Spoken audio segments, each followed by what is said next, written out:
أعوذ بالله من الشيطان الرجيم بسم الله الرحمن الرحیم۔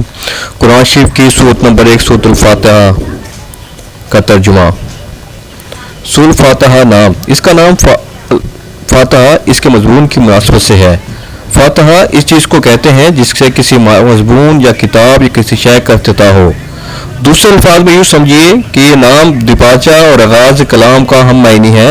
زمانہ نزول یہ نبوت محمدی صلی اللہ علیہ وآلہ وسلم کے بالکل ابتدائی زمانے کی صورت ہے، بلکہ معتبر روایت سے معلوم ہوتا ہے کہ سب سے پہلی مکمل صورت جو محمد صلی اللہ علیہ وآلہ وسلم پر نازل ہوئی وہ یہی ہے۔ اس سے پہلے صرف متفرق آیات نازل ہوئی تھیں جو سورۃ علق، سورۃ مزمل اور سورۃ مدثر وغیرہ میں شامل ہیں۔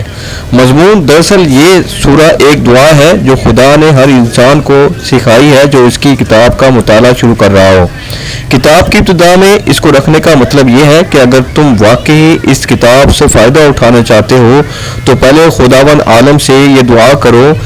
انسان فطرتاً دعا اسی چیز کی کیا کرتا ہے جس کی طلب اور خواہش اس کے دل میں ہوتی ہے، اور اسی صورت میں کرتا ہے جبکہ اسے یہ احساس ہو کہ اس کی مطلوب چیز اس ہستی کے اختیار میں ہے جس سے وہ دعا کر رہا ہے۔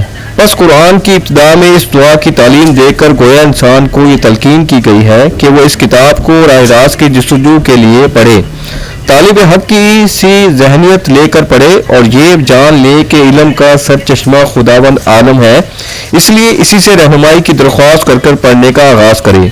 اس مضمون کو سمجھ لینے کے بعد یہ بات خود واضح ہو جاتی ہے کہ قرآن اور سورۃ فاتحہ کے درمیان حقیقی تعلق کتاب اور اس کے مقدمے کا سا نہیں بلکہ دعا اور جواب دعا کا سا ہے۔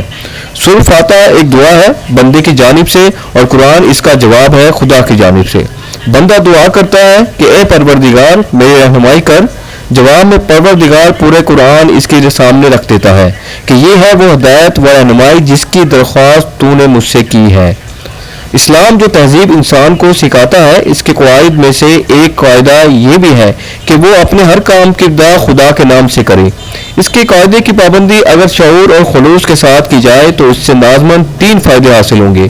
ایک یہ کہ آدمی بہت سے برے کاموں سے بچ جائے گا کیونکہ خدا کا نام لینے کی عادت اسے ہر کام شروع کرتے وقت یہ سوچنے پر مجبور کر دے گی کہ کیا واقعی میں اس کام پر خدا کا نام لینے میں حق بجانی ہوں۔ دوسرا یہ کہ جائز اور صحیح اور نیک کاموں کی ابتدا کرتے ہوئے خدا کا نام لینے سے آدمی کی ذہنیت بالکل ٹھیک سمت اختیار کر لے گی اور وہ ہمیشہ صحیح ترین نقطے پر اپنا حرکت کا آغاز کرے گا۔ تیسرا اور سب سے اہم بڑا فائدہ یہ ہے کہ جب وہ خدا کے نام سے اپنا کام شروع کرے گا تو خدا کی تائید اور توفیق اس کے شامل حال ہوگی، اس کی صحیح میں برکت ڈالی جائے گی اور شیطان کی فساد انگیزوں سے اس کو بچایا جائے گا۔ خدا کا طریقہ یہ ہے کہ جب بندہ اس کی طرف توجہ کرتا ہے تو وہ بھی بندے کی طرف توجہ فرماتا ہے۔ جزاک اللہ والسلام۔